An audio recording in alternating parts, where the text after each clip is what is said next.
Welcome to Hope is Here. My name is Greg Horn. I want to ask you a question. Is there something in your life that is just overwhelming? You're like, can God really intervene, or can he work through this just overwhelming situation in my life? Well, I've got good news for you today. I hope you're going to be encouraged as I share a passage over the next two programs from Genesis chapter 18 with Abraham and Sarah, and in chapter 17, the one right before 18, obviously, he shares that he is going to bless them with a child. And, of course, they're both over the age of 80, and childbearing seems impossible, but they like a child of their own, and God has promised that he is going to do that. But maybe you're like me. A lot of times God has to remind me a second time that, hey, I'm faithful and I'm going to do what I've said I'm going to do. And so God does this, and it starts out in chapter 18, verse 1. The Lord appeared to Abraham near the great trees of Mamre while he was sitting at the entrance to his tent in the heat of the day. Abraham looked up and saw three men standing nearby. When he saw them, he hurried from the entrance of his tent to meet them and bowed low to the ground. Abraham said, "If I have found favor in your eyes, my Lord, do not pass your servant by. Let a little water be brought, and then you may all wash your feet and rest under this tree. Let me get you something to eat so you can be refreshed, and then go on your way, now that you have come to your servant." "Very well," they answered. "Do as you say." So Abraham hurried into the tent to his wife Sarah and said, "Quick, get 3 sheaves of the finest flour and knead it and make some bread."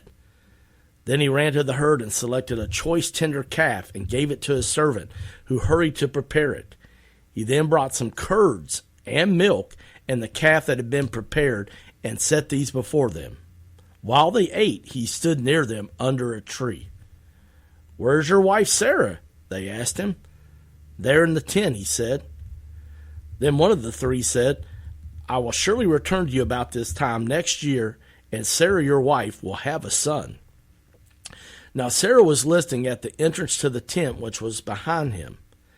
Abraham and Sarah were already very old, and Sarah was past the age of childbearing. So Sarah laughed to herself as she thought, "Am I worn out, and my Lord is old? Will I have this pleasure?" Then the Lord said to Abraham, "Why did Sarah laugh and say, 'Will I really have a child now that I am old?'" And then I love this next part in verse 14. "Is anything too hard for the Lord? I will return to you at the appointed time next year, and Sarah will have a son." Sarah was afraid, so she lied and said, "I did not laugh." But the Lord replied and said, "Yes, you did laugh." Now this passage, it's only 15 verses, but there's just so many nuggets in it to me that we can learn from and apply in our lives over 2,000 years later. And the first thing I do want to say is, we can't throw Sarah under the bus because she was afraid, so she lied and said that she didn't laugh. And yet, of course, God called her out and said, yeah, actually you did laugh, because we've all been there before. How many times have we seen the flashing blue lights in the background and we get pulled over and we're just like, "Oh, Lord, if I get out of this ticket, I promise you I'll never speed again or run a yellow light, or I'll come to a complete stop at stop signs." We've all been there, haven't we? We've lied to God, and, we're not doing it intentionally, but I don't want Sarah to be thrown under the bus here just because of her response. And yet, the fact of the matter is, God knows our heart. So he did say to her, "Hey, yes, you actually did laugh." And I love that, that Sarah was real, and yet the Lord said, "Hey, I know." Yet I'm so thankful that even when Adam and Eve sinned, after they ate the one fruit from the tree, the one tree that they weren't supposed to, and then they hid because they were aware for the first time that they were naked. And now they knew between right and wrong, and so, of course, they knew they had let God down, and so they went and hid. And yet I love that from the beginning, God pursues us, and he went looking for them. and asked where they were, and then asked, why did you hide? And they said, well, we hid because we were naked and we were afraid. And friends, over 2,000 years later, we're still doing the same thing so many times, aren't we?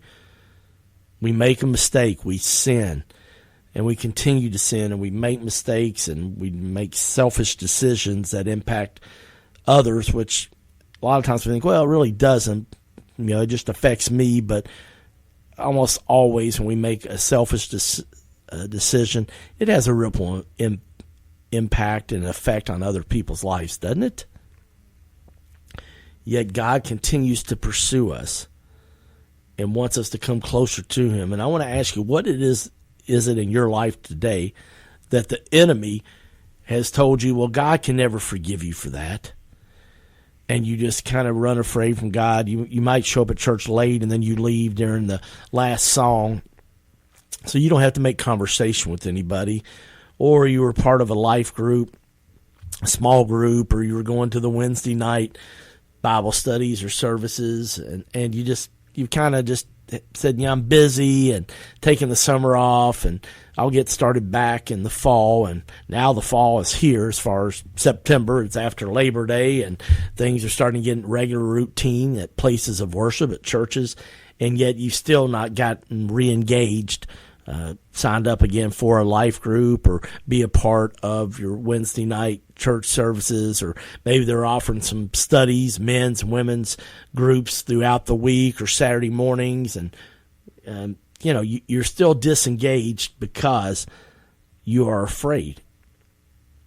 And yet I want to remind you that nothing is too hard for the Lord.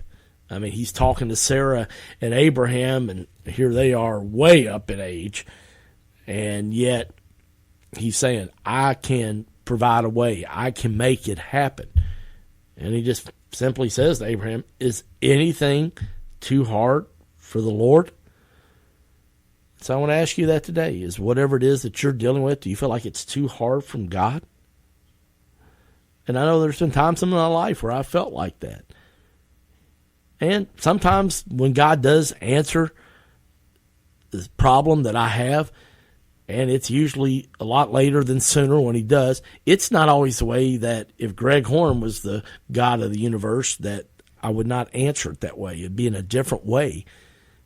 Yet, as Isaiah chapter 55, verses 8 and 9 says, my ways are not your ways, my thoughts are not your thoughts. As high as the heavens are above the earth, so are my ways and thoughts higher than yours. And I have to be reminded of that quite often when I don't understand. And friends, those of you that listen faithfully, we're coming up, hard to believe, almost 2 years. In December is when December 4th will be the 2-year anniversary of Hope is Here. And I've said this off and on, not a lot, but I do share it on occasion. Today I feel like I need to say it again, that this side of heaven, there's just a lot of things we won't understand. This battle between evil and good. And as I've heard a pastor I like to listen to a lot say quite often, God is much more interested in your character than he is your comfort. We'll say that one more time. God is more interested in your character than your comfort. And are we doing what John chapter 3 verse 30 says when they asked John the Baptist, hey, man, Jesus is on the scene and we're not sure who to follow. Is it you? Or do we follow Jesus? You were performing all these miracles, but now Jesus is on the scene. And I love the humility of what John the Baptist said in his response. In John chapter 3, verse 30, he said, talking about Jesus must increase and I must decrease. And friends, I don't know what area of your life it is, but God, it may be several areas, and maybe it's just your whole life just saying, Lord, I've been kind of self-centered and wanting to do it my way, and I just want to put the other knee down. I've had one knee down and trying to honor you, God, with my life, but I'm going to put the other knee down. I'm going to have that Garden of Gethsemane moment like Jesus did before he went to the cross, and I'm going to put both knees down. Not just one, both knees down, and get prostrate before God and just say, Lord, I'm yours. You must increase and I must decrease. Jesus asked if there's any way that you could remove this cup from your servant, please do it. In other words, if I don't have to take this just agonizing, excruciating, painful death on the cross, which of course started with the scourging, 39 times being whipped before he even went to the cross, that most people didn't even survive from that. And when you feel like you can't get through whatever you're going through, whether it's a painful divorce or a job loss or a medical challenge, I want to encourage you, because of even just the scourging that Jesus went through, where he was whipped 39 times with those whips that had pieces of glass and rock in them and would just slice and dice people's backs. In fact, historians say sometimes the scourging was so bad that you could see people's intestines through their back, because the skin was just so shredded and gone. Because when they whipped them and it slid through their back, it just tore the flesh off. And I always, when I watched The Passion of the Christ, that did such a great job of just showing what it really was like, and people were like, oh my gosh, why did they make it so bad? Well, they didn't make it bad. They just made it what it was. They kept it real. And when I've seen that movie several times over the years, in fact, I need to watch it again. I usually like to watch it on Good Friday, just getting my heart ready for Easter. It just reminds me of the pain that Jesus went through. And if he can endure that, especially in one scene they show where he gets back up after just being whipped all the time, I'm just like, no, stay down, so they won't whip you anymore, Jesus. Yet he gets back up. I just really felt clearly one time when I was watching, the Lord just said, Greg, that's why you can get up when life has been really hard on you and you've been beaten down and you just feel overwhelmed and you're hurting.